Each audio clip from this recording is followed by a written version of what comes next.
Assalamualaikum warahmatullahi wabarakatuh. Halo semuanya teman-teman. Selamat siang, selamat datang kembali di channel kesayangan kita, channel Ilo Entry. Dan masih bersama saya Ilo, dimanapun teman-teman berada. Semoga teman-teman selalu dalam keadaan sehat walafiat tanpa kekurangan satu apapun. Amin, amin, ya rabbal alamin. Pada kesempatan yang baik ini kami masih akan membawakan kisah dari Sinta Diary, yaitu kisah petualangan Tori Spesial Bond di Alam Kerinci. Oh ya, buat teman-teman yang suka baca ya bisa mengunjungi karya karsa dari Sinta Diary. Kisahnya keren-keren banget dan juga ada channel YouTube-nya juga teman-teman. Dan sebelum kita masuk ke dalam kisahnya, buat teman-teman mungkin yang baru bergabung, kami ucapkan selamat bergabung. Bisa diklik dulu dong tombol subscribe, jangan lupa lonceng notifikasinya dinyalakan agar teman-teman selalu mendapatkan notifikasi dari konten-konten yang akan kami upload di setiap harinya. Untuk channel Ilo Entry kami upload setiap hari teman-teman ya, setiap jam 12 siang waktu Indonesia bagian Barat. Dan nggak pakai lama-lama lagi ya, nggak pakai kepanjangan lagi openingnya, langsung saja dari halaman belakang rumah Bang Ilo kita menuju ke Alam Kerinci.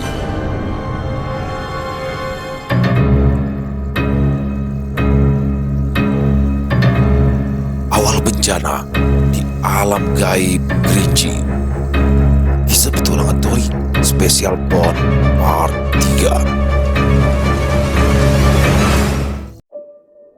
Angin berembus kencang, menerbangkan debu-debu di sekitaran hingga menutupi pandangan. Gamon menutupi matanya agar tidak mengganggu pandangannya. Dengan begitu, dia tidak menyadari Nugo yang diam-diam melakukan serangan. Mati! Nugo mendekat dan siap melancarkan serangannya. Sial, apa-apaan Nugo? Kenapa dia ikut campur pertarunganku? Atau jangan-jangan penguasa sudah mempersiapkan hal ini? Sial, pada akhirnya rumor itu memang benar. Penguasa memang licik. Tidak ada kebanggaan dalam dirinya. Dia harus menang mau dengan cara apapun. Batin Gangba. Sesuai dengan apa yang dikatakan leluhur, Jagratara selalu bertindak dengan licik, ucap Rozan, kepala suku klan Zen. Hei, ada apa ini? Kata Gamon bingung. Leluhur Gamon, mereka tidak berniat untuk duel secara adil, balas Rozan. Terkutuk kalian tidak pantas menjadi seorang prajurit, ucap Gamon. Hei, apa yang kau harapkan? Ini adalah perang. Kalian klan Barba bodoh. Itulah sebabnya klan kalian habis dibantai. Itu karena kebodohan kalian, balas Nugo. Leluhur Gamon, serahkan padaku orang ini. Selesaikan pertarungan Anda, pinta Rozan. Baik, terima kasih Rozan. Gamon berlari menghadapi Gangba dan pertarungan mereka pun dilanjutkan. Hei, siapa kau ini? Aku tidak pernah melihat seseorang sepertimu di klan Zen. Dari pakaianmu, aku rasa kau adalah pemimpin dari klan Zen. Bagaimana itu mungkin? Roka hanya memiliki anak perempuan, kata Nugo. Bisa dikatakan aku juga anaknya. Untuk apa kau tahu? Balas Rozan. Di seluruh alam ini yang mampu menyaikiku hanyalah Roka. Aku tidak pernah tahu bahwa Roka menyembunyikan sosok kuat sepertimu. Oh, itulah sebabnya mereka berani menantang penguasa. Kalian sungguh percaya diri. Pertarungan Rozan dan Nugo juga dimulai.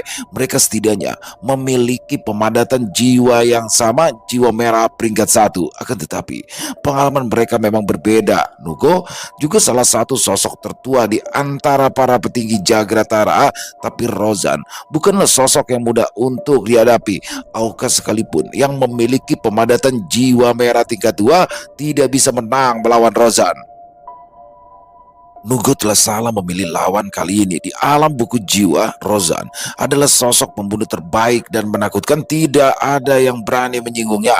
Rozan masih berduel dengan Nugo. Dari segi kecepatan dan juga kekuatan, mereka memang terlihat imbang. Namun Nugo adalah makhluk yang cukup tua juga.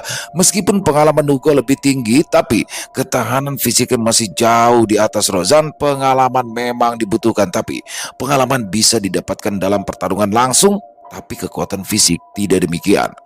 Rozan terus mempelajari setiap gerakan-gerakan unik yang Nugo perlihatkan. Hal ini membuat Rozan senang. Ia bisa mendapatkan ilmu baru dalam pertarungan langsung. Sekalipun Rozan terpojok sesekali, hal itu sama sekali tidak menurunkan semangat bertarungnya. Terang! Siapa kau sebenarnya? Klan Zen tidak memiliki seseorang ahli sepertimu. Selain anak perempuannya, tidak ada lagi yang menjanjikan. Katakan, siapa kau? Tanya Nugo. Aku adalah ketua klan Zen saat ini, balas Rozan. Aku tak menyangka kalian Zen begitu pelit informasi. Percuma bicara denganmu. Strang. Pertarungan mereka berlanjut kini. Nugo lebih cepat lagi dan ingin segera menyelesaikan pertarungannya. Sepertinya Nugo sudah hampir sampai pada batasnya. Sementara itu, di lokasi murid-murid Baduya, mereka masih mengintai tak jauh dari pasukan klan Barba. Mereka juga membunuh beberapa klan Zendan yang mereka temui. Mereka sangat sulit dimintai keterangan, ucap Cadik yang telah membunuh setiap puluhan anggota Zendan. Mereka adalah organisasi profesional. Sekalipun disiksa sampai mati, mereka akan tetap bungkam. Tidak usah melakukan hal yang sia-sia, Cadik, balas Kanju. Di antara pasukan besar itu, aku melihat sosok besar berwarna biru yang membawa sebuah palu yang besar. Aku rasa itu Gabon, leluhur klan Barba. Tapi aku tidak melihat Roka dan sangat sulit menemukan informasi siapa yang memiliki buku jiwa. Ucap Alius terlihat menggunakan teropongnya. Ini bukan kalian kita. Kenapa kita tidak kembali saja? Aku telah melakukan seperti ini, mengendap, bersembunyi. Sangat menyusahkan, kata Gubang. Diamlah Gubang, tidak usah banyak mengeluh. Jangan mengganggu konsentrasiku, balas Alius. Alius masih melihat-lihat situasi di sekitaran klan Barba, dan saat teropongnya mengarah ke sosok berjubah hitam, Alius langsung terkejut saat sosok itu menengok ke arahnya dan kemudian lenyap. Ayo kita pergi dari sini, pinta Alius. Ada apa Alius? Tanya Cadik mendekat. Kita ketahuan. Itu tidak mungkin. Kita berada di jarak yang cukup jauh dari mereka, balas Gubang. Apa yang terjadi sebenarnya Alius? Tanya Kanju menyusul. Sepertinya aku melihat sosok yang bernama Roka. Dia menyadariku dan langsung menghilang begitu saja. Aku takut lokasi diketahui. Lebih baik kita pergi. Akan sangat merepotkan jika harus berhadapan dengannya. Terang Alius. Hei, apa yang harus ditakutkan? Selama kita berempat, kita tidak terkalahkan. Sekalipun makhluk jiwa merah tingkat 3 sekalipun tidak akan bisa mengalahkan kita, sahut Gobang. Aku setuju dengan Gobang, balas Cadik. Casrap. Mereka berempat dengan cepat menghindari serangan tiba-tiba Roka. Kalian berempat, apakah kalian yang membunuh para anggota Zendan? Luar biasa, murid Baduya memang hebat, ucap Roka. Hei, apa yang kau katakan? Siapa itu Baduya? Balas Gubang. Kau cukup buruk dalam berpura-pura Gubang. Kau pastilah yang paling bodoh di antara kalian, balas Roka. Siapa yang kau sebut bodoh? Mampus kau. Gubang langsung mendekat dan menyerang. Gubang, jangan gegabah, teriak Kanju. Serangan perusak yang sangat mengerikan, namun sayangnya Gubang hanya menyerang angin. Ternyata benar, kau memang bodoh. Roka langsung berada di sebelah Gubang dan bersiap untuk memotongnya. Trang! Sial, kau sungguh sembrono Gubang, balas Cadik menghalau serangan Roka. Terima kasih Cadik. Anak panah melesat dan dengan mudahnya Roka menghindari. Cemeti api Kanju juga dengan mudahnya dihindari Roka. Kemudian berdiri tenang. Alius tersenyum karena Roka tidak menyadari bahwa anak panah yang ditembakkan kembali dan mengincar titik buta Roka. Bes! Alius langsung melongo. Anak panahnya menembus begitu saja seperti menyerang bayangan.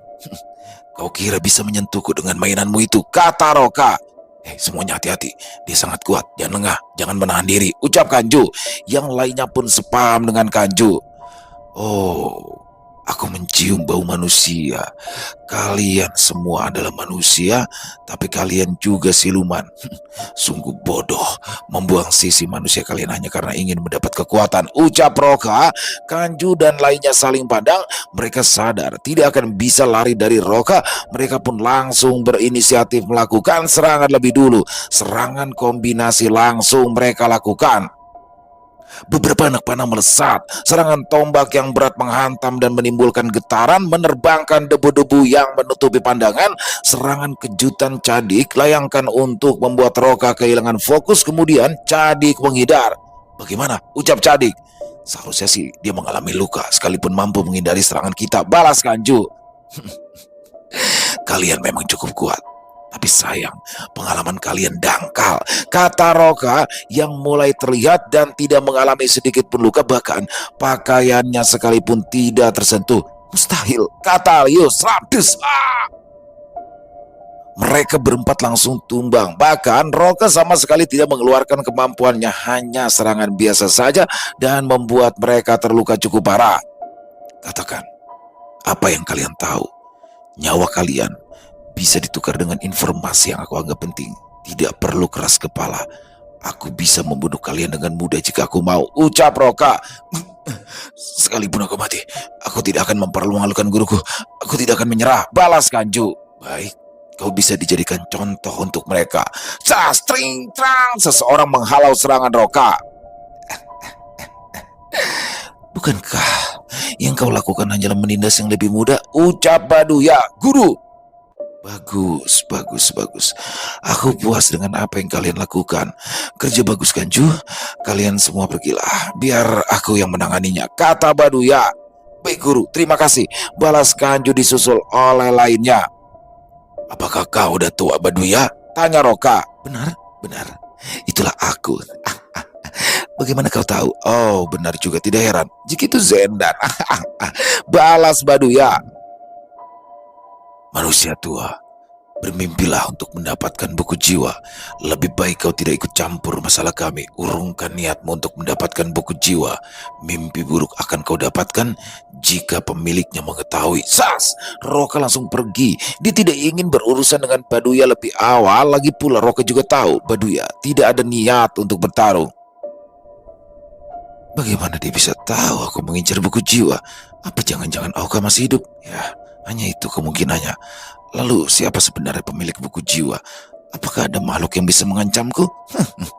Ucap Baduya lirik kemudian pergi. Sementara itu, di lokasi Ki Sabto berada, tidak ada tanda-tanda guru besar. Bagaimana caranya kita menemukan kerajaan Jaladi? Tanya Ki Joyo. Bukannya kita akan mencari mereka yang akan menemukan kita, balas Ki Sabto. Saat itu aku dan Liwung masuk dari arah sini. Jika tidak salah ya, kenapa kita dulu tidak bertanya bagaimana caranya masuk wilayah mereka ya Liwung, kata Bon. Tuan Bon, pada dasarnya kerajaan Jaladi adalah tempat yang tertutup. Jika bukan karena Kira dan Putri, kita juga tidak akan bisa memasukinya, balas Liwung. Lautan tiba-tiba terbelah, wilayah berguncang sesaat dan muncul beberapa prajurit dari kerajaan Jaladi. Salah satu komandan pasukan menghampiri. Oh, siapa kalian? Tunggu dulu. Bukankah Anda Tuan Bon dan Tuan Liwung? Ucapnya. Salam Jenderal, sungguh kebetulan. Kami memang hendak ingin mampir, balas Liwung. Dengan senang hati, Paduka pasti akan senang. Ayo, antarkan mereka, pintanya. Rombongan Ki Sabto kemudian memasuki wilayah kerajaan Jaladi dipandu oleh salah satu prajurit. Sesampainya di kerajaan Jaladi, Raja Khan sangat senang tentunya. Mereka disambut dengan sangat baik. Banyak hal yang terjadi. Sebagian besar hanyalah percakapan formal yang biasa-biasa saja. Setelah beberapa saat mereka mengatakan tujuannya, Raja Khan tidak keberatan meminjamkan portalnya dan rombongan Ki Sabto langsung pergi. Kira juga ikut mereka untuk menuju kerajaan Jagratara. Sementara itu, di perbatasan gerbang Jagratara, duel antara Rozan dan Nugo masih berlangsung. Begitu juga dengan Gamon dan Gangba. Sekilas tidak ada perubahan dengan pertarungan mereka, tapi cukup terlihat jelas bahwa Gangba mulai kewalahan menghadapi Gamon. Tubuh tua ini mulai menyusahkan. Sial, batin Gangba gemetar. Benar-benar menyenangkan. Kau lawan yang sangat kuat. Aku bersemangat. Gangba menghindari serangan Gamon. Dia sudah cukup kesulitan untuk menahan serangannya. Adu kekuatan sudah tidak menguntungkan baginya. Talus, Zeno dan Medu kemudian muncul di tengah pertarungan mereka. Gamon pun langsung mundur. Begitu juga dengan Rozan. Hei, apa-apaan kalian? Kenapa kalian mengganggu pertarungan terhormat kami? Ucap Gamon. Kau sungguh berani, Gamon. Dulu kau bahkan tidak sekalipun berani mengangkat kepalamu saat berhadapan dengan Tuan Talus, ucap Medu. Dulu ya dulu, apa hubungannya dengan sekarang? Balas Gamon. Kau sungguh berani, Gamon. Ucap Zeno. Sabdum, sosok besar dengan armor hitam muncul. Leluhur Gamon, mereka tidak punya niat untuk melakukan duel ini. Jangan terpancing oleh mereka, ucap Bargo. Ya, kau benar Bargo. Dialah Talus yang menjebak leluhurmu Bargo, balas Gamon. Aku tahu leluhur Gamon. Seperti yang terlihat, dia memang nampak seperti pecundang. Aku suka itu Bargo. Dia memang layak disebut pecun. Tring, blar, Talus tiba-tiba menyerang. Tapi Bargo masih mampu menahan serangan Talus. Walaupun ia terpental setelah menahan serangannya. Berani-beraninya kau mencelaku. Hah? Siapa kau? Ucap Talus. Serangan dahsyat tiba-tiba membuat Talus langsung menghindar setelah sebuah palu besar mengarah padanya. Tanah berguncang dan terbelah. Gerbang Jagratara sampai ambruk dan beberapa prajurit Talus juga mengalami korban yang berada di jalurnya. Siapa dia? Siapa lagi? Jika bukan si palu penghancur, Gabon. Apakah duel antara Gabon dan Talus akan segera terjadi? Kau memang pecundang, Talus. Hadapi aku 1 lawan 1, Talus, tantang Gabon. Kedua pimpinan tertinggi saling berhadapan. Apakah duel di antara mereka akan terjadi? Ini tidak sesederhana itu. Talus adalah sosok yang licik. Tidak mungkin dia berani menghadapi Gabon seorang diri. Talus tersenyum sinis menunjukkan bahwa rencananya akan dimulai dan sengaja memancing Gabon untuk keluar. Talus memang memiliki rencana untuk menjebak Gabon dan Roka secara langsung. Talus tidak akan berani melawannya. Dia telah mempersiapkan rencana. Datu Akbaduya juga sudah mulai bergerak, tapi sayang rencana yang Talus buat terpaksa harus gagal. Semua itu karena Baduya telah muncul dan bertemu dengan Roka. Gabon sudah memahami perangkap yang akan Talus mainkan. Pecundang sepertimu, mana berani berduel 1 lawan 1, Talus? Aku pasti akan membuat perhitungan denganmu. Gabon membalikan badan. Kakak, kita mundur dulu, Gabon. Baik, kakak. Apa-apaan ini? Kau menantangku, tapi tiba-tiba kabur. Apakah aku sudah mengatakan bahwa menolak tantanganmu? Sepertinya kau berubah menjadi pengecut, Gabon. Buar! Gabon melayangkan palunya. Wilayah sekitar bergetar dan ledakan besar tercipta, membuat tanah retak di jalurnya. Talus dan rombongannya segera menghindar. Sekalipun itu Talus, jika terkena serangan itu dipastikan Talus tidak akan baik-baik saja. Sekuat ini Gabon sekarang. Aku rasa ini hanyalah serangan biasa. Aku tidak bisa meremehkannya kali ini. Dan mana Baduya saat ini? Bukankah seharusnya ia muncul? Batin Talus. Orza, lakukan sekarang. Perintah Gabon. Siap leluhur. Semua bersiap. Dengarkan perintahku. Serang. Klan Barba langsung bertindak. Baris depan Klan Barba serentak menyerang dipimpin oleh Orza dan anaknya Erza. Ayah, pergilah, hancurkan mereka, Enigma. Perintah Zeno. Baik, ayah. Dengarkan perintahku, hadang mereka, maju. Kedua pasukan sudah mulai bentrokan. Orza dengan gagah berani memimpin pasukannya. Sebagian kepala suku Klan Barba, Orza harus menunjukkan kemampuannya. Sementara itu, di barisan belakang, Gabon dan lainnya tidak ikut terjun dalam pertarungan. Rencana sudah mulai dimainkan. Kakak, kenapa kita malah mundur? Apakah Orza bisa bertahan melawan mereka? Tanya Gabon.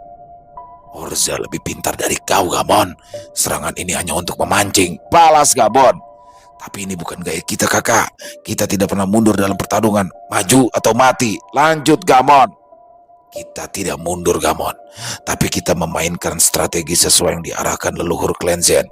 Justru kalian Klan Barba yang memiliki tekad bertarung tanpa pantang mundur itulah yang dipikirkan oleh musuh juga. Jika Klan Barba mundur tiba-tiba, mereka pasti jelas curiga. Oleh sebab itu, Orza mengawali penyerangan. Dan pada titik tertentu, Orza akan menarik pasukan mundur. Saat musuh mengejar, barulah kita sergap. Oh, ternyata begitu. Aku sudah tidak sabar ingin memotong-motong mereka. Klan Barba, Klan Zen, dan klan lainnya yang tergabung dalam negara singa terbang pada dasarnya adalah makhluk yang memiliki kecerdasan rata-rata. Mereka tidak bisa membuat rencana yang hebat. Sekalipun Roka cukup cerdas, akan tetapi sangat mudah sekali trik yang Roka persiapkan mengingat ada Baduya di pihak Talus. Sudah cukup. Erza perintahkan sebagian mundur. Perintah Orza. Baik, ayah. Ya, serang. Pergilah, aku akan melawannya. Balas Orza yang menahan serangan dadakan Enigma. Duel antara Orza dan Enigma berlangsung sengit. Secara kekuatan jelas Orza lebih unggul, tapi dalam hal kecepatan Enigma di atasnya. Beberapa kali Orza terkena serangan, tapi sekali Orza mendaratkan serangan, hal itu membuat Enigma sulit menahan serangannya. Enigma terpental setelah menahan serangan berat Orza. Kemudian Orza langsung berbalik meninggalkan lokasi pertempuran. Mundur, perintah Orza. Apaan mereka? Apa aku salah lihat? Mereka mundur, ucap Gangba. Klan Barba yang tidak kenal takut itu mundur. Sejak kapan Klan Barba sepengecut itu? Kata Talus. Ada yang aneh, Tuan Talus. Tidak seperti mereka saja. Balas Zeno. Perintahkan anak buahmu untuk mengejar mereka. Bantai mereka, Zeno. Tidak perlu memikirkan hal yang tidak-tidak. Klan Barba saat ini bukan lagi yang dulu. Baik, Tuan Talus. Selam. Tidak perlu mengejar mereka. Baduya tiba-tiba muncul. Kau muncul juga, Baduya. Kemana saja kau? Rencana kita jadi berantakan. Lalu apa maksudnya tidak perlu mengejar mereka? Ini adalah momen yang tepat untuk menghancurkan mereka, kata Talus. Percayalah padaku, mereka hanya sengaja mundur. Jika kalian mengejar ya, kalian akan tamat, balas Baduya. Apapun itu, mereka tidak akan dengan mudah mengalahkan pasukan Zenoid. Kita lihat, Baduya. Zeno. Baik, Tuan Talus. Enigma, kejar mereka. Perintah Zeno. Baik, Ayah. Kejar. Para prajurit Zenoid dan campuran prajurit dari beberapa klan begitu bersemangat. Moral mereka sangat tinggi karena melihat musuh yang mundur melarikan diri. Baduya hanya tertawa menatap sinis ke arah depan. Kemana saja kau, Baduya? Tanya Talus. Maaf, Talus, ada urusan kecil yang harus aku urus. Keempat muridku, mereka cukup sembrono saat berusaha mengintai. Hampir saja mereka mati jika aku tidak datang tepat waktu. Aku sudah berhadapan dengan Roka. Dia jauh lebih kuat daripada yang kau pikirkan, Talus. Aku sempat bertarung sebentar, namun pada akhirnya Roka mundur. Jelas, Baduya.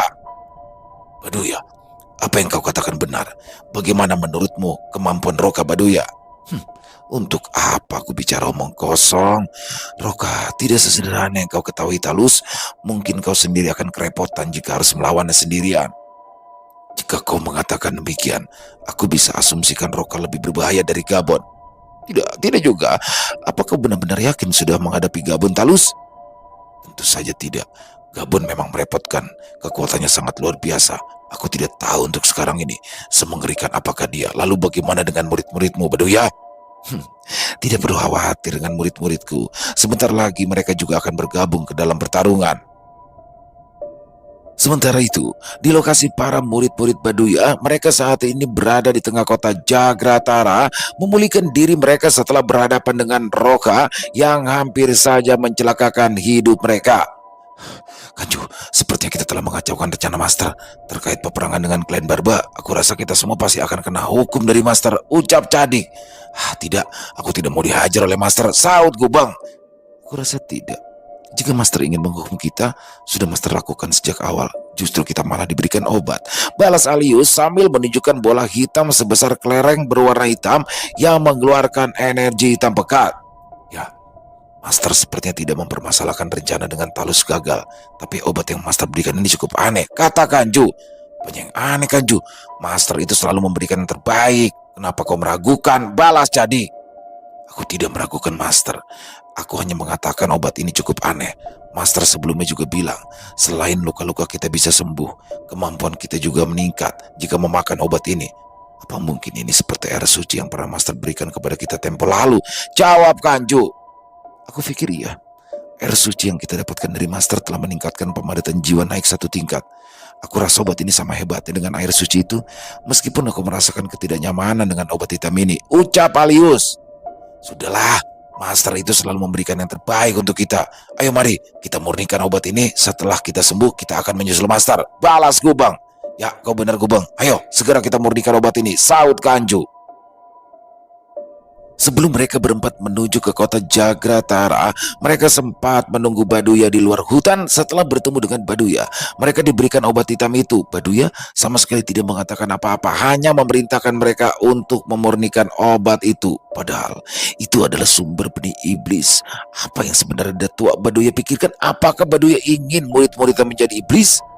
Datuk Baduya sebelumnya memiliki 20 murid, semuanya manusia, dan rata-rata mereka adalah anak yatim yang Baduya temui di sepanjang jalan.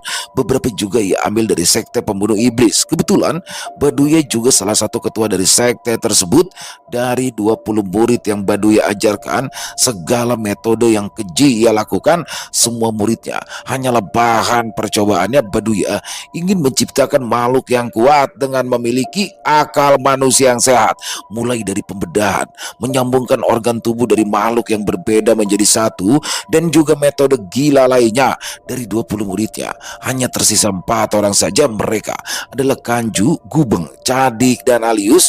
Mereka adalah bahan eksperimen Baduya, dan sesuai dengan harapan Baduya, mereka berempat memiliki akal manusia namun memiliki fisik dan kemampuan seorang siluman. Kini mereka terlihat bukan lagi manusia tapi sosok siluman kuat. Ternyata kegilaan Baduya belum berhenti. Ia memberikan sumber energi iblis kepada keempat muridnya itu. Apa yang akan terjadi dengan mereka setelah mereka memberikan sumber energi iblis itu? Sementara itu, di medan perang, Enigma memimpin bawahannya mengejar para prajurit klan Barba. Korban tentu saja tidak bisa dihindari oleh pihak dari klan Barba. Mereka adalah para prajurit darat yang berlari, tentu saja dengan mudah dikejar oleh para prajurit Zenoid dan sekutunya, yang mana para prajurit tersebut dibekali dengan tunggangan yang cepat. Ayah, ini buruk. Jika mundur seperti ini, pasukan darat kita bisa dibantai, kata Erza. Aku tidak ingin hal ini terjadi, tapi ini bagian dari rencana. Korban sudah pasti akan jatuh. Setidaknya leluhur juga setuju dengan rencana ini, balas Orza. Sial, apa yang sebenarnya direncanakan oleh Luroka, ucap Erza kesal. Tenanglah Erza, Luroka melakukan ini demi kemenangan. Kita akan semakin banyak korban jika bertarung di depan gerbang Jagratara. Saat waktunya tiba, kita akan balas rekan-rekan kita yang gugur. Arsi menenangkan. Walaupun Arsi bukanlah dari klan Barba, tapi ia selalu ikut pertarungan klan Barba selama ada Erza di sana. Beberapa sosok dari anggota Zendan mulai muncul. Tuan Leluhur Gabon, para prajurit musuh sudah sampai di jangkauan, ucap salah satu prajurit Zendan. Bagus, sekarang ayo kita hancurkan mereka. Gamon, pimpin pasukan dan segera bergerak, ucap Gabon. Asik, kita gelut lagi. Baik kakak, serang. Dari balik hutan, prajurit klan Zenoid dijepit. Klan Barba yang dipimpin oleh Gamon memblokir jalur mundur prajurit klan Zenoid dan sekutunya. Tuan Muda Enigma, ada musuh yang bergerak dari arah belakang kita, ucap salah satu prajurit. Apa? Dari pasukan mana mereka? Tanya Enigma. Mereka adalah klan Barba yang sebelumnya lebih dulu mundur. Gamon yang memimpin serangan, Tuan. Bagaimana bisa? Kita putar balik. Abaikan musuh yang kabur. Kita hadapi pasukan yang datang dari arah belakang kita. Perintah Enigma.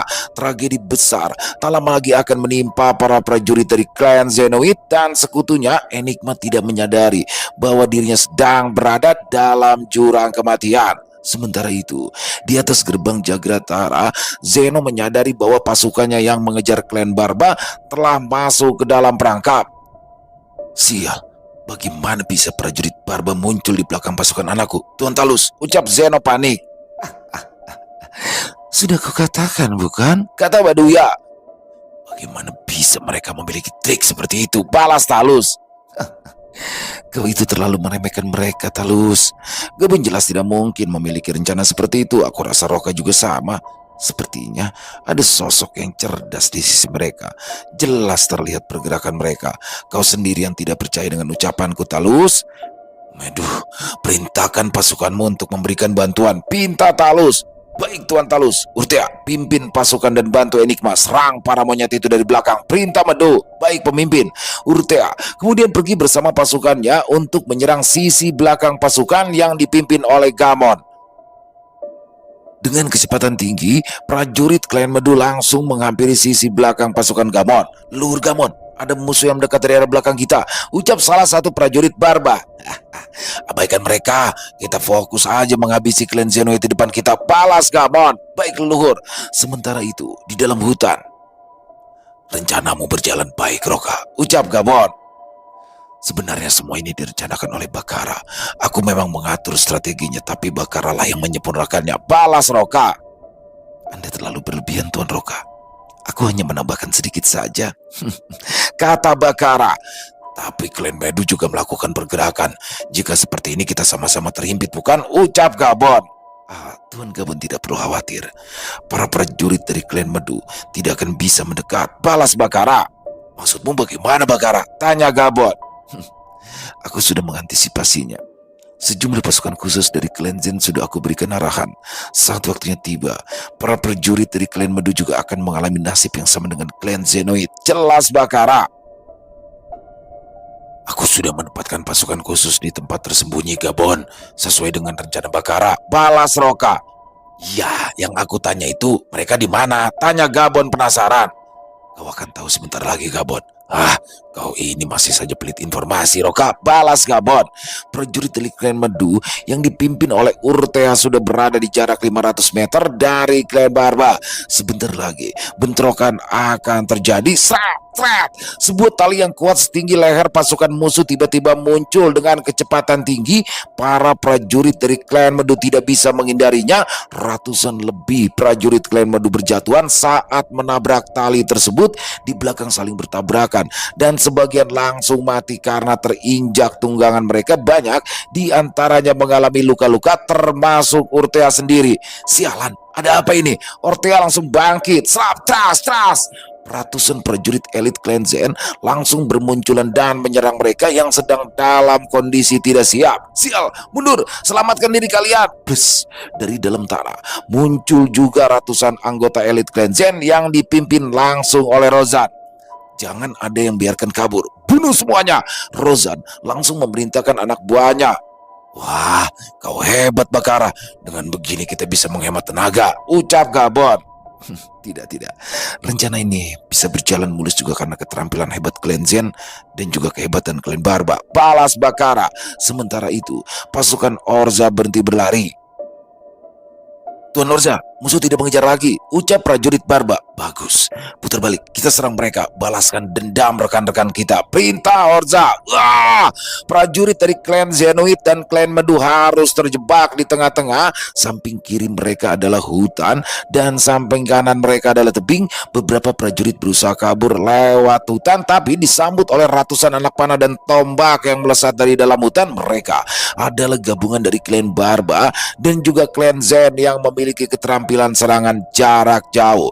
Gabon dan Roka sangat terkesima dengan strategi Bakara yang brilian itu. Meskipun Bakara tidak begitu kuat, tapi seperti yang Tori pernah katakan, Bakara memang memiliki kecerdasan yang melebihi makhluk lainnya selain manusia.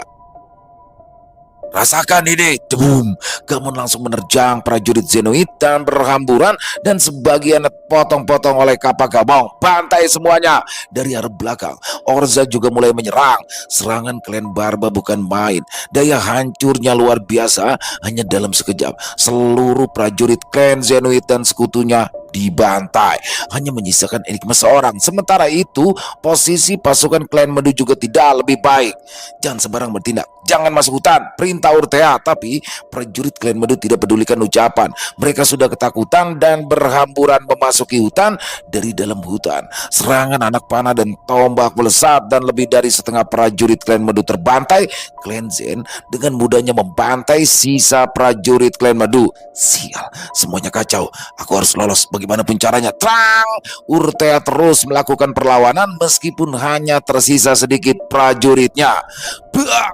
Urtea terhempas setelah Rozan melakukan serangan. Rozan tidak membunuhnya, ia menangkap Urtea. Sementara itu, situasi Enigma juga tidak jauh berbeda.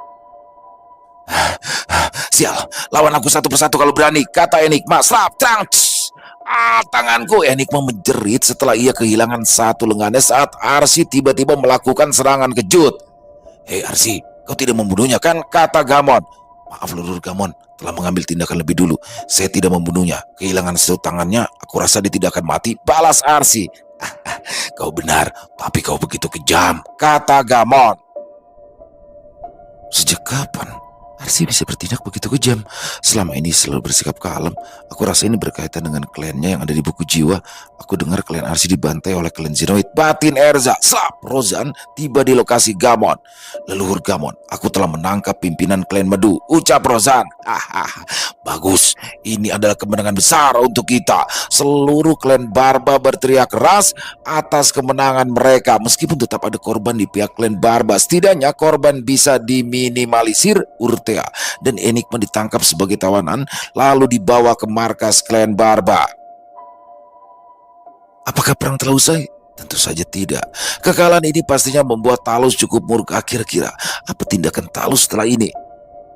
Penyerangan ini dilakukan sebagai bentuk niat mereka yang memang sudah mereka rencanakan. Gabon sebetulnya tidak puas, tapi Gabon lebih memperhitungkan adanya Baduya yang sempat Roka lawan. Seandainya saat itu Baduya berniat untuk melawan Roka, mungkin saja Roka tidak akan selamat. Siap, brak! Zeno sangat marah dengan apa yang terjadi. Ia memukul dinding besar itu hingga retak. Satupun prajurit dari kliennya tidak ada yang kembali. Bahkan Enigma tidak diketahui keberadaannya. Zeno sempat menyusul, tapi hanya ada mayat yang bergelimpangan dan ia tidak menemukan Enigma. Hal sama juga dirasakan oleh Medu. Zeno, menurutmu apakah Urtia dan Enigma masih hidup? Tanya Medu. Kenapa kau menanyakan hal itu padaku? Yang jelas-jelas aku tidak tahu jawabannya. Bala Zeno. Bukankah kalian Zenit memiliki metode cap jiwa yang mana kau bisa merasakan anakmu? Enigma jelas masih hidup, tapi tidak ada jaminan Urtea juga masih hidup, Mendu. Tidak juga, aku yakin Enigma masih hidup, Urtea juga masih hidup. Jika mereka dijadikan tawanan, aku rasa para monyet besar itu akan melakukan penawaran. Aku tidak peduli mereka mau melakukan penawaran atau apa, aku hanya ingin membunuh mereka semua. Pala Zeno dingin. Zeno, apa kau tidak menyadari sesuatu? Apa maksudmu, Medu? Sejak awal aku merasa kalau Talus hanya memanfaatkan kita untuk kepentingan sendiri. Dia sama sekali tidak peduli pasukan kita musnah atau tidak. Hei, tutup mulutmu. Di mana selama ini kau mendapatkan kenyamanan hidupmu? Talus itu memang brengsek. Jika sampai ucapanmu terdengar olehnya, tamat riwayatmu. Slap! Aku setuju dengan Madu. Cepat atau lambat kita hanya akan menjadi tumbal Talus. Ucap Nugo yang tiba-tiba muncul. Kau juga. Aku harap sikap kalian ini tidak diketahui oleh Talus. Bagaimana penyelidikanmu, Nugo? Aku kehilangan jejak. Roka selalu menghalangiku. Lupakan saja Zeno. Mereka juga pasti akan muncul kembali. Siap, brak! Zeno, aku ingatkan. Jangan terlalu dekat dengan Talus. Kau salah satu ancaman buat Talus. Kapan saja kau bisa disingkirkan. Kau tahu kenapa aku tidak naik-naik peringkat jiwaku? Itu bukan karena bakatku yang buruk. Tapi aku memang sengaja untuk tidak naik lebih tinggi lagi. Zeno, kau sekarang berada di jiwa merah tingkat 3, yang mana tidak jauh beda dengan Talus. Kau seharusnya paham yang aku maksud. Terang, Nugo. Tidak masalah. Hal yang aku khawatirkan itu tidak akan terjadi, Nugo. Aku yakin itu. Kau ini masih belum begitu lama bersama Talus, Zeno. Aku dan Gangba sudah sangat mengerti sekali sifat Talus. Ditambah lagi ada sesuatu yang tidak kau ketahui, Zeno. Talus telah bersekutu dengan penghuni padang kematian. Kau tahu bukan artinya? Hei, Nugo. Jangan sembarangan bicara. Ucapanmu kali ini bisa membunuhmu. Zeno, selain klan Zen, klan Nugoku adalah salah satu yang terbaik dalam mencari informasi. Aku sudah tahu sejak awal jika Talus berhubungan dengan sosok penghuni padang kematian. Terserah, kau mau percaya atau tidak. Jangan salah mengambil jalan, Zeno. Slap! Nugo langsung lenyap. Padang kematian. Jika apa yang dikatakan Nugo benar, sepertinya aku juga harus mulai jaga jarak. Kata Medu kemudian berjalan dan berlalu pergi. Zeno menjadi tambah gelisah. Dia tahu bagaimana sikap Talus, tapi jika yang dikatakan Nugo benar bahwa Talus telah bersekutu dengan penghuni padang kematian, itu artinya Talus tidak peduli bahkan dengan alam kerinci. Lalu hubungan dekat dengan Zeno dan Talus itu jelas tidak ada artinya bagi Talus. Wilayah Jagratara tiba-tiba berguncang cukup hebat, membuat sejumlah wilayah mengalami kerusakan. Ada apa ini? Ucap Talus. Sepertinya sudah dimulai. Batin Baduya tersenyum sinis. Apa yang terjadi? Apakah ini ada kaitannya dengan murid-murid Baduya? Seperti apa mereka telah memurnikan sumber energi iblis? Talus dalam kondisi yang gundah. Kekalahan perang pertama sudah membuat moodnya tidak baik. Ditambah lagi bencana yang baru saja terjadi belum lama ini menimpa kota Jagratara. Stop. Kau terlalu kejam dengan mereka, Talus. Ucap Baduya yang baru saja tiba. Baduya, bagaimana kondisi murid-muridmu? Tanya Talus penuh perhatian karena Talus berharap selalu mendapat dukungan darinya. Mereka masih memulihkan diri mereka. Lalu apa rencanamu, Talus? Aku tidak tahu, Baduya. Mungkin sebelum Gabon dan lainnya menyerang kembali, aku harus mengawalinya. Setidaknya aku bisa menunjukkan kepada mereka bahwa Jagratara masih belum lemah. Bagaimana menurutmu, Baduya? Terserah kau saja, Talus. Soal peperangan seperti itu bukanlah keahlianku. Balas Baduya yang malas memberikan arahan karena terakhir kali ditolak oleh Talus. Lalu Baduya, apa kau sudah menemukan penyebab goncangan yang hebat sebelumnya? Apakah itu ada kaitan dengan pegunungan hadi iblis? Tidak bisa dipastikan Talus. Seandainya memang itu karena pegunungan nadi iblis, itu berarti pegunungan itu bukanlah pegunungan, tetapi gunung yang memang aktif dan ada kemungkinan akan meletus. Meletus. Apakah hal itu bisa terjadi? Jika apa yang kau katakan itu benar, itu artinya di sini tidak aman, Baduya. Ya, tapi itu pendapatku saja. Lagi pula kan pegunungan nadi iblis memiliki musim yang beda, yang artinya di setiap tempat di pegunungan nadi iblis ada gunung yang aktif dan saling berdekatan. Jika gunung itu meledak, bukan hanya Jagratara saja yang mengalami bencana, tapi juga seluruh alam kerinci ini. Percuma jika kau berpikiran untuk pindah. Ternyata begitu. Aku memang berencana untuk pindah, Baduya. Ada tempat yang cukup aman. Wilayah tersebut adalah milik dari klan Barba. Aku pernah menguasainya, tapi direbut lagi oleh mereka. Jika tahu kondisi pegunungan nadi iblis akan berbahaya seperti yang kau katakan, sudah sejak lama kota Jagratara aku pindah. Tidak perlu menyesalinya, Talus. Hanya menunggu waktu saja mereka dihancurkan. Setelah para muridku selesai memulihkan kondisi mereka, kita akan bergerak, Talus. Aku akan mendapatkan buku jiwa, dan kau akan mendapatkan apa yang kau mau. Baik, aku setuju, Baduya. Untuk mengawalinya, klan Zenoid, klan Medu, dan Gangba akan menyerang mereka lebih dulu. Walaupun mereka tidak bisa menjatuhkan benteng klan Barba, setidaknya mereka bisa melemahkan walau sedikit. Kau benar-benar kejam, Talus. Bukankah klan Zonet dan Medu baru saja kehilangan pasukan inti mereka, dan kau tetap memaksa mereka untuk menyerang? Sebetulnya aku tidak menyuruh mereka, tapi mereka yang minta. Kebetulan juga mereka bilang begitu karena aku juga berniat memerintahkan mereka untuk bergerak. Ini bukan soal kejam atau tidak. Mereka semua sudah berada di Jagratara cukup lama. Sudah sewajarnya mereka melakukan itu, Baduya. Sebenarnya ada masalah lain yang harus kita khawatirkan. Aku takut saat kita berperang dengan klan Barba, penghuni tanah kematian mengambil kesempatan untuk menyerang. Apa yang kau khawatirkan dari mereka, Talus? Mereka tidak banyak dan juga punya kemampuan mereka. Tidak perlu diperhitungkan, Talus. Bukan seperti itu, Baduya. Mungkin saja mereka bukan apa-apa untuk saat ini karena jumlah mereka yang tidak banyak. Tapi kita tidak tahu sekarang bagaimana, Baduya. Kau hanya belum tahu, Baduya. Pasukan merah saat ini jauh lebih kuat. Aku tidak peduli dengan urusanmu. Selama kau berguna untukku, tak masalah kau mau merendahkanku. Batin, Talus. Ya sudah, aku ingin berkeliling sebentar, Talus. Apa perlu aku temani, Baduya? Tidak perlu, Talus. Slap! Aku juga perlu waspada terhadap Baduya. Jika dia berencana untuk memanfaatkan aku dan mengkhianatiku, aku rasa pasukan merah bisa mengurusnya. Sekuat-kuatnya Baduya, dia tidak akan bisa menang melawan iblis sekalipun pasukan merah bukan tandingannya.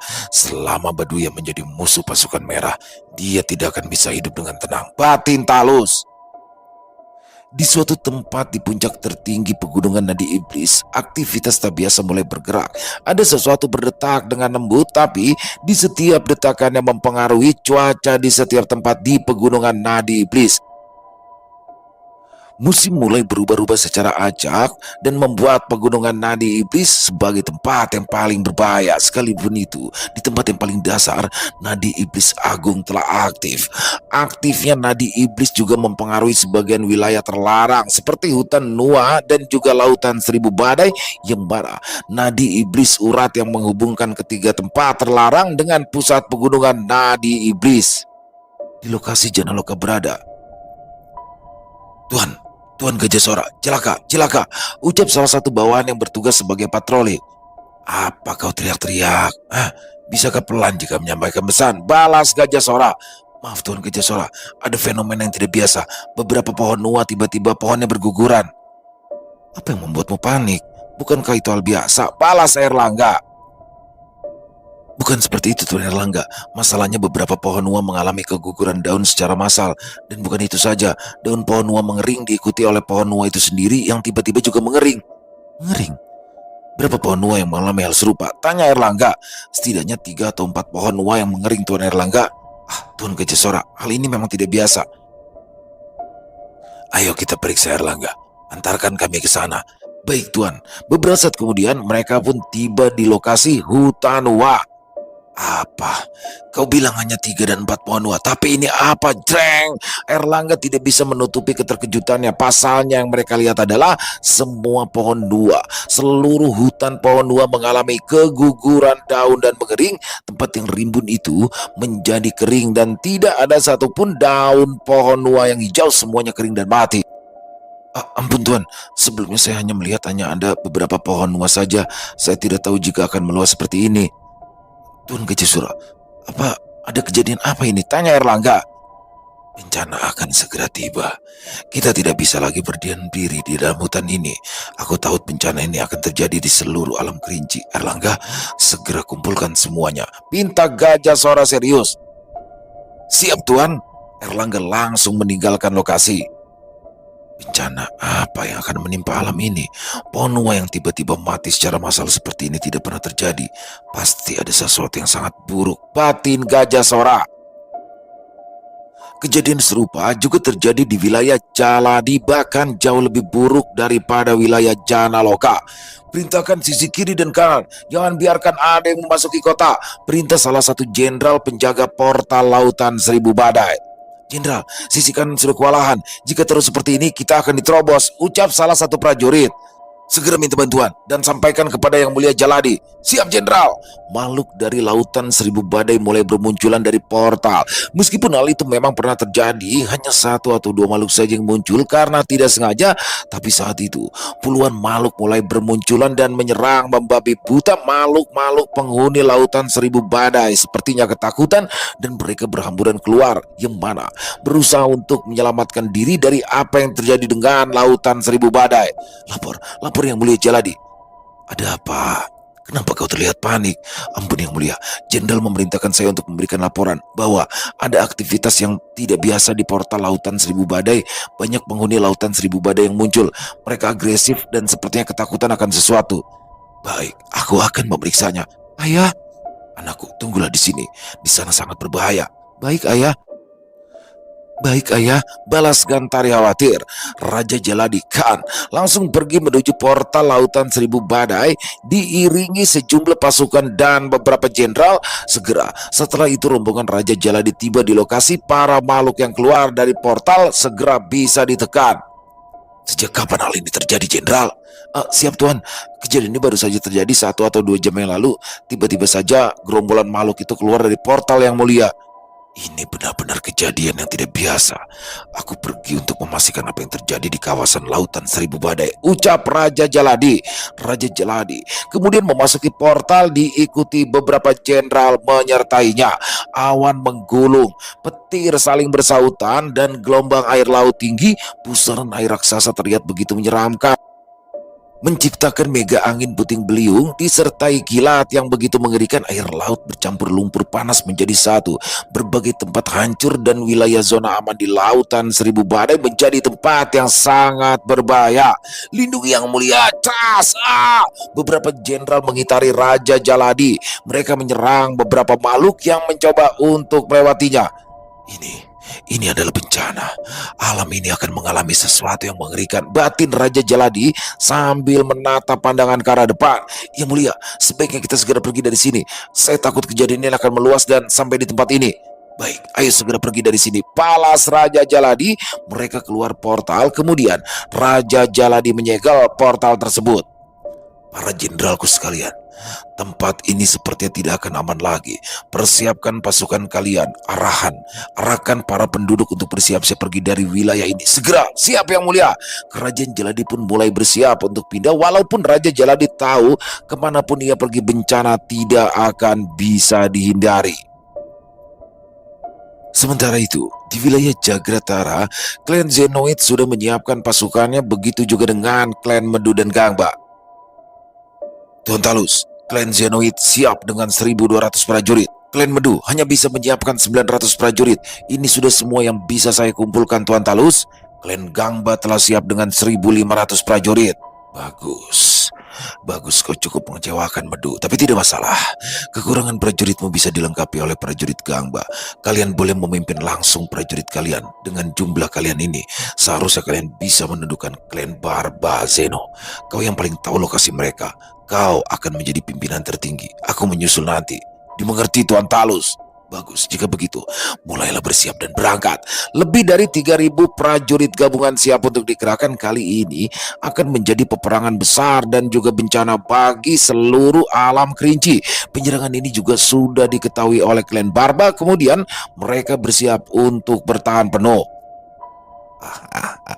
Tempat yang lumayan. Ngomong-ngomong, prajurit sebanyak itu pengen kemana ya? Ucap Ki Sabto. Sepertinya kita datang di waktu yang kurang tepat, Guru Besar. Balas Ki Joyo, Maung, Enggon, Pangjer, Liwung, dan Kira menunjukkan tatapan permusuhan saat melihat komandan dari pasukan tersebut, Zeno. Ketua dari klan Zenoid adalah sosok yang pernah menghancurkan kerajaan Abi Udaya bersama Talus pada saat itu. Abi Udaya adalah kerajaan makmur yang dulunya tempat asal Maung dan lainnya. Lalu apa yang akan mereka lakukan? Rombongan Ki Sabtu tiba di pinggiran hutan yang mana masih dalam kawasan Jagratara. Kira dan keempat mantan pengawal Raja Kayo menunjukkan niat membunuh mereka saat mereka melihat iring-iringan pasukan yang cukup besar. Setidaknya ada lebih dari 3.000 prajurit gabungan dari klan Zenoid, klan Medu, dan klan Gangba. Timbul kebencian yang mendalam saat Kira dan lainnya melihat sosok yang memimpin pasukan tersebut di barisan terdepan. Hentikan Kira, cegah Maung dan memegangi pundaknya. Panglima Maung, dia adalah... Aku tahu, tapi jika kita bergerak sekarang kita hanya akan tersudut. Sebelumnya aku hampir mati. Jangan bertindak gegabah Kira. Balas Maung. Benar, apa yang Maung katakan Kira. Kita tidak bisa bertindak sekarang. Apa yang bisa kita lakukan hanya dengan sedikit dari kita ini. Pangjer menambahkan. Apa yang kalian bingungkan? Jika kalian rasa sosok yang kalian lihat itu adalah sesuatu yang lebih penting, aku tidak keberatan menemani kalian. Bukankah begitu, Bon? Siap, Ade. Anu Guru Besar, apakah Anda tidak menanyakan pendapat saya juga? Tanya Ki Joyo. Apakah kau iri, Ki Joyo? Baiklah, menurutmu bagaimana? Anu Guru Besar, saya ikut dengan keputusan Anda saja. Nah, lah iya kan? Ujung-ujungnya kau juga bilang begitu. Terima kasih Tuhan. Bagaimana dengan kalian? Kita masuk kota Jagratara atau mengikuti rombongan keparat itu? Tanya Liwung. Pusaka yang mulia Kayo sangat penting, tapi aku rasa setelah kita masuk ke kota Jagratara kita juga tidak bisa mendapatkannya begitu saja. Jadi aku rasa pusaka yang mulia Kayo tidak akan kemana-mana. Mengikuti rombongan si brengsek itu mungkin lebih tepat. Ini kesempatan, karena dia keluar dari Jagratara. Mungkin kita ada kesempatan untuk membunuhnya. Balas Enggon. Ya, aku setuju dengan Enggon, kata Maung. Sepertinya itu lebih baik, ucap Pangjar. Aku juga setuju, sahut Kira. Baik, sudah diputuskan. Mari kita ikuti mereka. Tapi maaf Tuhan, apakah Anda baik-baik saja? Maksudku, apakah kalian bisa mengikuti langkah kami? Tanya Liwung. Tidak perlu khawatir Jaluka. Raja Anung, tolong bantuannya. Apa yang bisa saya bantu, majikan? Jalu, aku hanya butuh tumpangan. Kawan, apa yang kau butuhkan dariku? Tanya Raja Anung. Tolong berikan mereka tumpangan. Jika tidak keberatan Raja Anung. Aku pikir ada pertarungan. Sebentar lagi mungkin akan kamu dapatkan Raja Anung. Baiklah kalian berdua naik, ucap Raja Anung dalam wujud harimau putih. Wah, jahanam, hebat sekali harimau ini, ucap Bon. Oh benarkah? Senang kau bicara begitu manusia. Balas Raja Anung. Kau siapa? Kau sangat mirip dengan ayahku, ucap Kira menghampiri bersama lainnya. Wah, tidak aku sangka akan bertemu juga dengan saudara serasku. Balas Anung. Harimau permata. Siapakah Anda ini? Tanya Maung. Aku bukan siapa-siapa, aku hanya seorang pemimpin di kerajaan kecil. Namaku Hanu. Maung dan lainnya pun mulai memperkenalkan diri. Hei Nona, apakah aku mirip dengan ayahmu? Wujudku memang pasaran sih. Ucap Raja Anung. Bukan begitu Tuan Anung. Raja kami yang mana ayah dari Kira adalah sosok harimau permata seperti Anda. Kami juga awalnya terkejut. Anda memang sangat mirip. Hanya saja raja kami memiliki 2 permata. Ucap Enggon. Apa jangan-jangan raja kalian bernama Abi ya? Tanya Anung. Wah, bagaimana Anda bisa tahu tentang ayahku? Kira tidak bisa menutupi keterkejutannya. Jadi begitu, aku memiliki saudara. Sudah ribuan tahun tidak pernah bertemu. Karena suatu konflik saat kami kecil kami terpisah dan tidak pernah lagi saling bertemu. Memang tidak salah, aku mengikutimu kawan. Aku tidak menyangka akan bertemu saudaraku sebentar lagi. Semuanya adalah takdir Raja Anung, balas Ki Sabto sambil mengelus jenggot putihnya. Hei, namamu Kira ya? Berarti kau keponakanku. Sekarang ada di mana Abi? Tanya Raja Anung. Mereka semua terdiam. Paman, aku sungguh senang bisa bertemu dengan Anda, tapi ayah sudah lama meninggal, balas Kira. Sayang sekali. Kenapa Abi meninggal keponakanku? Ayah telah dibunuh, kata Kira. Ki Sabto langsung menengok ke arah Ki Joyo. Ki Joyo faham. Kemudian ia memasang sebuah raja pelindung. Asma Gending Angin. Di sekitar mereka langsung terlindungi. Sebuah pelindung bening bukan untuk bertahan atau semacamnya, tapi untuk meredam suara karena apa? Siapa yang membunuh Abi? Teriak Raja Anung dengan suara menggelegar. Karena ajian Asma Gending Angin, suara Raja Anung bisa diredam. Jika tidak, teriakan Raja Anung bisa disadari oleh pasukan musuh. Raja Abi tidak akan kalah dalam duel. Beliau itu dijebak, gugur saat menghadapi dua sosok kuat. Mereka itu bernama Talus dan Zeno. Dan tujuan kami sebenarnya adalah, Enggon menjelaskan panjang lebar. Kalau begitu tunggu apa lagi? Ayo kita buat perhitungan dengan mereka. Berani-beraninya mereka membunuh adikku, mereka tidak akan pernah bisa tenang, ucap Anung. Jangan menjadi tidak sabaran. Kita ikuti saja pasukan mereka ini. Saat ada kesempatan kau boleh mengamuk sesukamu, tapi tidak di sini. Jika buat keributan di sini pasti situasi bertambah rumit, saut Ki Sabto. Baiklah kawan, sekarang ayo ikuti mereka. Sementara itu, di rombongan gabungan di mana Zeno, Medu, dan Gangba berada, mereka belum lama meninggalkan wilayah Jagratara dan bersiap untuk menyerang wilayah klan Barba. Zeno, Medu, kenapa kalian berdua begitu murung? Apa yang kalian pikirkan? Tanya Gangba. Hei Gangba tua, bagaimana menurutmu dengan Talus? Tanya Medu. Zeno kemudian melirik ke arahnya. Aku paham sekarang. Kalian kecewa dengan Talus. Itu bisa dimengerti. Kalian tidak seberapa. Hanya kehilangan Enigma dan Nurtea. Dahulu, sebelum Talus menjadi penguasa, aku sudah bertarung bersama Yalus, ayah dari Talus, dan sudah tidak terhitung banyak keluargaku yang dijadikan tumbal oleh Talus saat itu. Yalus adalah sosok kuat, disegani oleh ke-99 penguasa saat itu.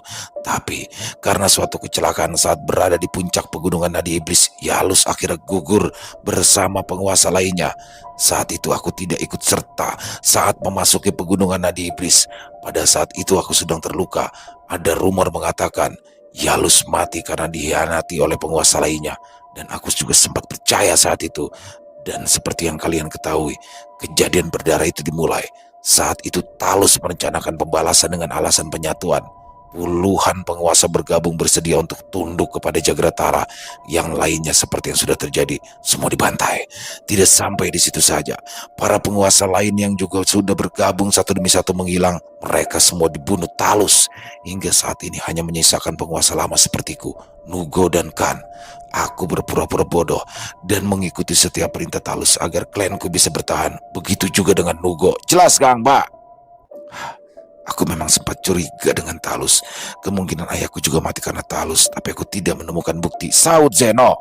Sudah jelas, leluhur dari klan Medu juga sudah dijebak oleh si brengsek Talus itu, kata Medu.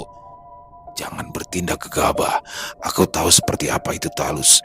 Meskipun dia pengecut, sebetulnya Talus sangat kuat dan sedikit orang yang bisa menandinginya. Dan Talus hanya takut pada klan Barba yang memiliki keturunan darah Bloodserker. Gangba menambahkan. Hei, bukankah sebelumnya kau tidak tahu apa-apa itu Bloodserker, Gangba? Tanya Medu. Sudah aku katakan, aku selama ini hanya pura-pura bodoh agar Talus berpikir aku bisa dimanipulasi olehnya. Jika tidak, aku pasti sudah lama disingkirkan oleh Talus. Aku sendiri bukannya sudah terhenti dalam peningkatan pemadatan jiwa. Itu karena aku sengaja untuk tidak menaikkan lagi. Dan Talus menganggap aku berhenti di jiwa merah peringkat 2. Zeno, kau yang belum lama ini memadatkan jiwa merah peringkat 3. Suatu saat kau bisa menjadi ancaman Talus. Hati-hati, kata Gangba. Sial. Aku bodoh, kenapa aku tidak menyadari, ucap Zeno kesal. Lalu kemana tujuan kita sekarang? Kita akan tetap pergi ke wilayah klan Barba. Selain memastikan Enigma, aku ingin membuat kesepakatan dengan Gabon. Maksudmu, kau akan bergabung dengan Gabon untuk melawan Talus? Jika itu memungkinkan, bagaimana denganmu sendiri? Aku dan Medu sudah bertekad untuk melawan Talus. Sekalipun kita bergabung dengan Gabon, kita mungkin masih belum bisa menandingi Talus. Dia memiliki dukungan yang tidak main-main, Zeno. Apa maksudmu pasukan merah dari padang kematian? Ya, Itu salah satunya. Tapi asal kau tahu, Datua Baduya adalah sosok yang sangat merepotkan. Jika dia mau, Baduya bisa meruntuhkan seluruh alam kerinci ini. Tegas Gangba. Deng. Zeno dan Bedu langsung terdiam. Lalu, bagaimana menurutmu Gangba? Aku tahu kau adalah sosok berpengalaman. Mungkin pengalamanmu bisa membuka mataku, kata Zeno. Lakukan saja seperti yang sudah kau rencanakan. Kita lihat nanti bagaimana tanggapan Gabon soal ini.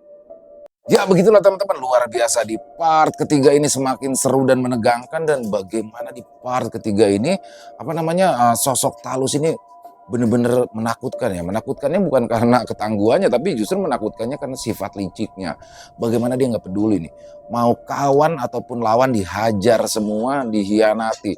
Lawan dihianati, musuh diliciki. Jadi memang sosok seperti Talus ini banyak sih teman-teman ya di sekitaran di kehidupan nyata, dan semoga kita semua dijauhi ya dari sosok seperti Talus ini, karena benar-benar nggak mandang lawan maupun kawan, dihajar semua. Jadi mari kita ambil hikmah yang baik dalam kisah barusan dan dibuang yang buruk-buruknya. Sekali lagi buat pihak Sinta Diary, terima kasih atas izinnya untuk kami membawakan kisah yang luar biasa ini, dan semoga teman-teman bisa terhibur ya.